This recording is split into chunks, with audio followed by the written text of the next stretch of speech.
Alpine's Hemp Company. Gummies, seltzers, syrups, and more. Treat yourself to the best. The individuals depicted have been arrested but not convicted at the time of story postings. This information does not infer or imply guilt of any actions or activity other than their arrest. We make no warranty or guarantee as to the accuracy of this data. The WHKY News continues now with the crime report. I'm Ralph Mangum. A Maiden man will serve 20 to 29 years in prison following his conviction for sexual assault offenses involving a minor. WHKY's Rob Eastwood reports. 46-year-old Timothy Joe Parlier was sentenced to serve the active term of incarceration after entering a plea to 2 counts of statutory rape of a child 15 years old or younger. The sentence was imposed last Thursday in Catawba County Superior Court.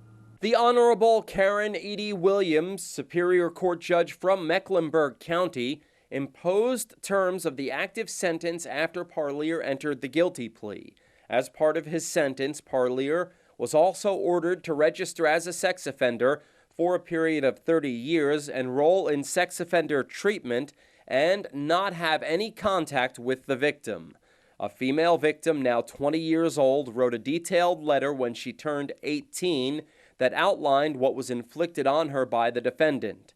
A forensic interview of that victim's siblings by the Children's Advocacy and Protection Center of Catawba County confirmed the abuse, along with interviews from numerous individuals who had suspicions that something may have happened to the victim. A detailed investigation into the allegations by the Maiden Police Department corroborated what the victim told investigators. The incidents occurred from the time that the victim was 8 years old on. The incidents occurred in Catawba and Lincoln counties. Reporting from Catawba County for WHKY News, I'm Rob Eastwood. Thanks, Rob. WHKY's Arianna Mack has 2 from Caldwell County as suspects face charges for stolen vehicles, firearms, drugs, and more.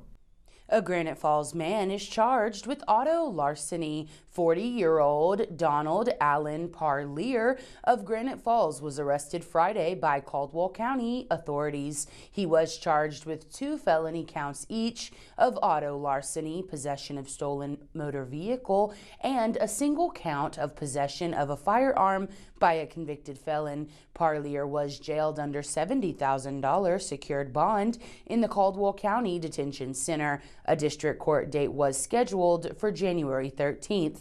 And a Lenoir woman arrested for possession of Schedule II controlled substance.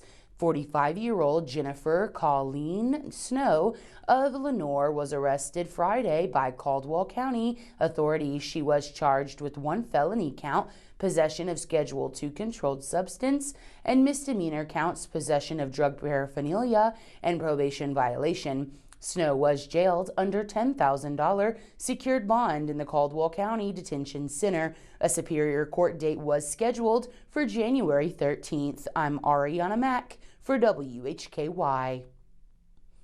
Thank you, Arianna. It's fitting that we would have a suspect named Snow arrested over the weekend.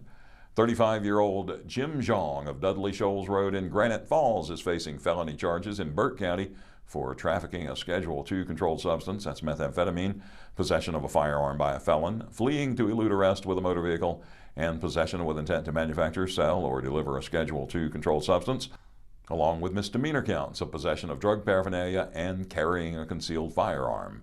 At about 4:40 last Wednesday afternoon, Burke County Sheriff's deputies were on routine patrol in the Eastwood area near Old NC 10 when they saw a red Kawasaki motorcycle with no license plate. Deputies attempted to conduct a traffic stop, but the driver pulled into the parking lot at a nearby restaurant and then accelerated onto Miller Bridge Road. Officers gave chase as the driver, Jim Zhang, reached speeds in excess of 90 miles per hour. Deputies saw Zhang throw a small black backpack from his shoulders onto Miller Bridge Road. A short time later, Zhang lost control and crashed. He was taken into custody. Officers found the discarded backpack. In the backpack were several plastic bags containing more than a pound of a crystalline substance, a digital scale, and a concealed firearm. The substance was field tested and identified as meth. Deputies called EMS to the scene to evaluate Zhang, who refused transport by EMS. Zhang complained of shoulder pain and was transported by officers to UNC Health Blue Ridge, where physicians kept him for observation. Zhang was set to be arraigned after he was released from the hospital. A district court appearance in Morganton was set for January 13th. And 30-year-old David William Nizamov, who is listed as a homeless person, was arrested by Hickory police Sunday on felony counts of possession of a Schedule II controlled substance and possession of methamphetamine. Nizamov was incarcerated in the Catawba County Detention Facility under no bond. District and Superior Court dates were scheduled for January 13th. That's our crime report today. Thank you for joining us. Now for WHKY, I'm Ralph Mangum, reminding you to keep it clean and to keep it legal.